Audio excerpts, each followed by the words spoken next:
The sun rose softly over the monastery, casting golden light upon the earth. Birds sang in the nearby trees, their melodies gentle. A traveler approached, his steps hurried, face tight with frustration. Dust clung to his robes, his breath uneven from the long journey. The Buddha looked at him kindly, his expression serene.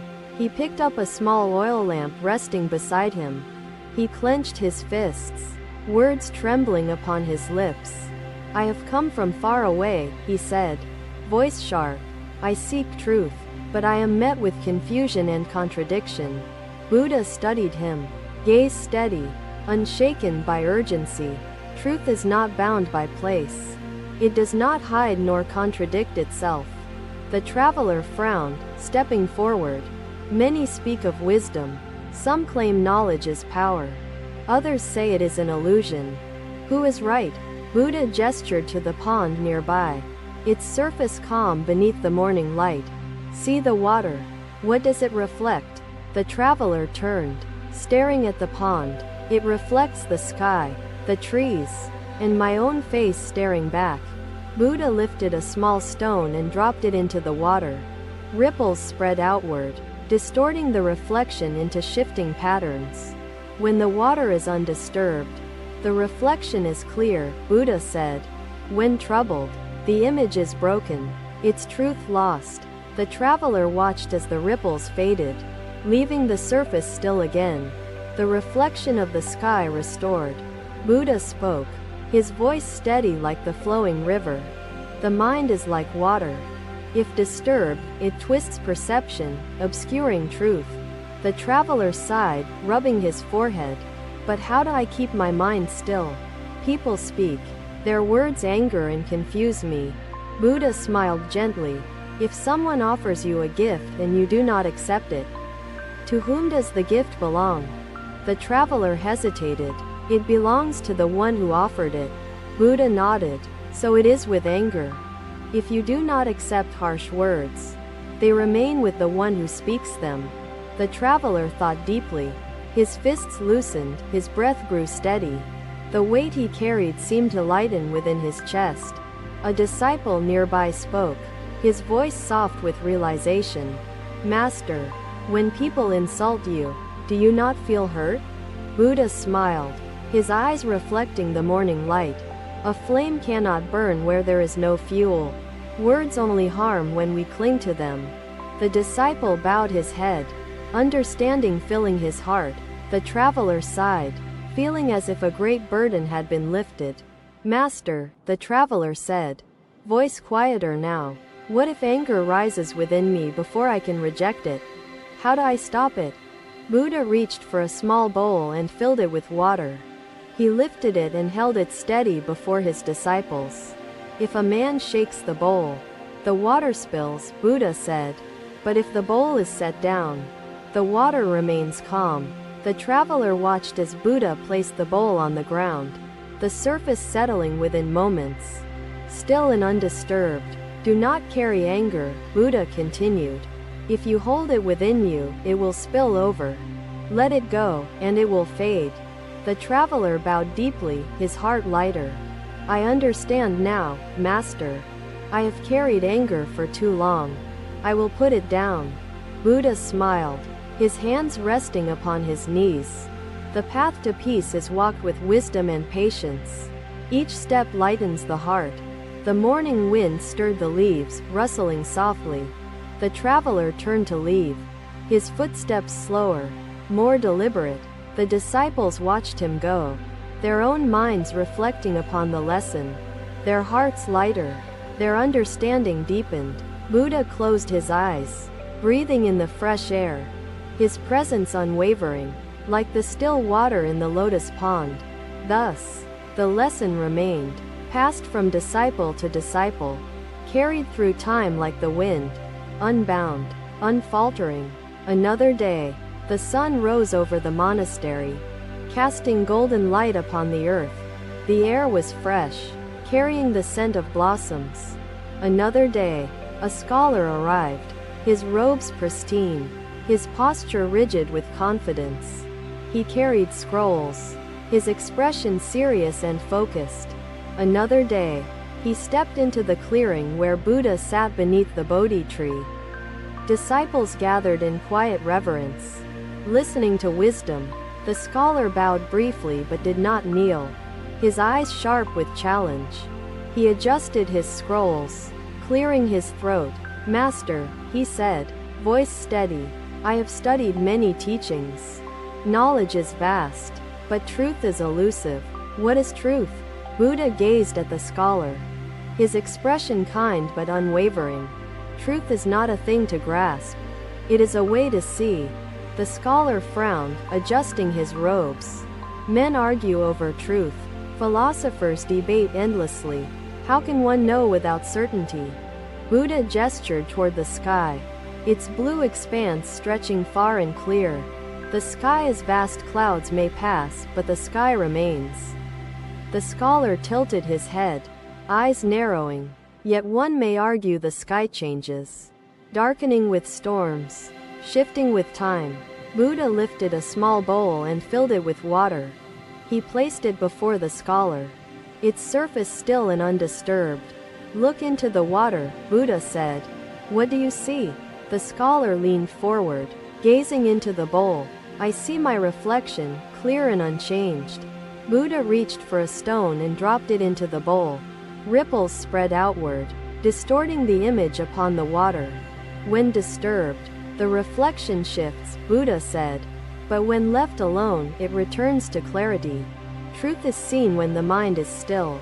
The scholar pondered the words, his grip tightening on his scrolls. "And what if disturbance is unavoidable? The world is full of chaos." Buddha smiled gently, resting his hands upon his knees. "A man may stand in the wind, but if unmoved, the wind cannot take him." The scholar sighed, rubbing his forehead. "Yet words carry weight. When insulted, how does one remain unmoved?" Buddha gestured toward the trees, their branches swaying gently with the morning breeze. "The tree does not fight the wind. It bends but does not break." The scholar hesitated, his shoulders stiff. "But one must respond. Silence may seem like surrender. Is it not weakness?" Buddha reached for a lotus flower, lifting it carefully in his hands. The lotus grows in the mud, but its petals remain pure.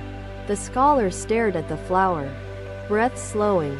Then, wisdom is to rise above anger, above insult, untouched by the world's chaos? Buddha nodded, placing the lotus before him. To react is to allow disturbance within. To remain still is to see with clarity. The scholar stood motionless, his mind shifting like the ripples upon the water. Slowly, he exhaled, bowing slightly. "I understand," he murmured. "I have argued too often, clinging to words like anchors. I will learn to let them go." Buddha smiled, eyes reflecting the morning light. "The weight of words is carried by those who hold them. Let them go, and walk freely."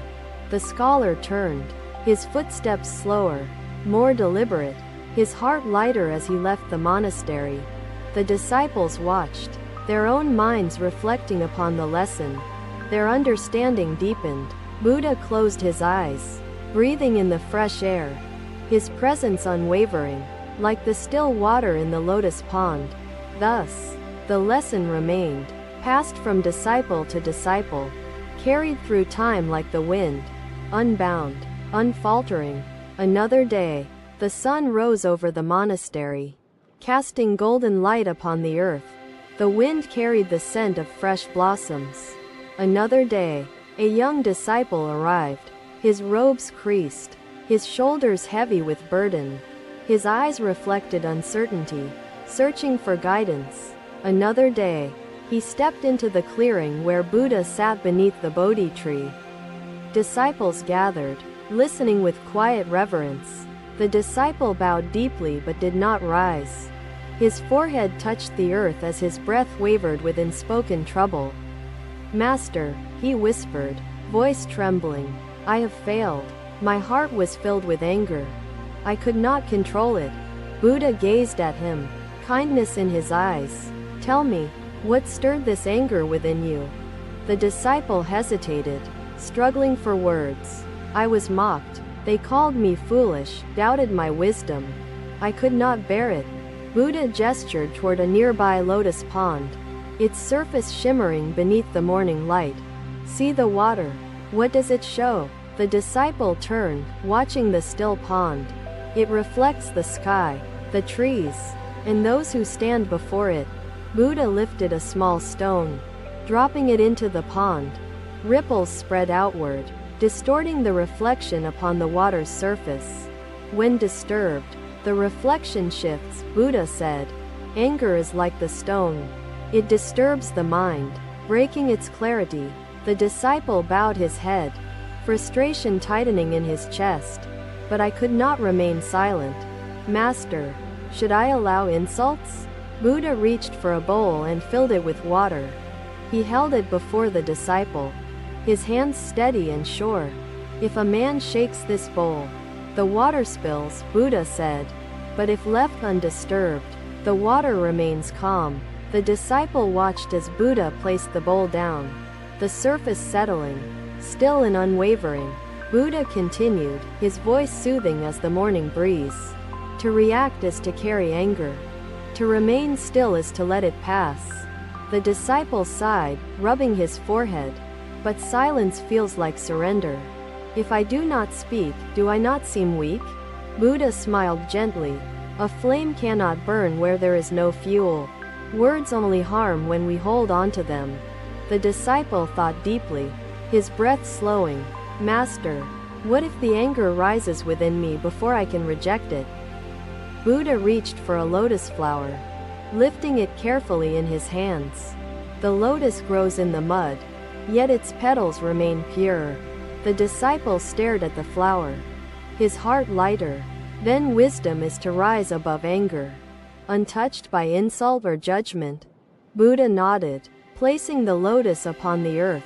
Rise above the storm, and you will find the sky remains clear. The disciple inhaled deeply, understanding filling his heart. The burden he carried seemed to lighten within his chest. I understand now, Master, he murmured. I have allowed anger to rule me. I will learn to let it go. Buddha smiled, his presence unwavering, like the still water in the lotus pond.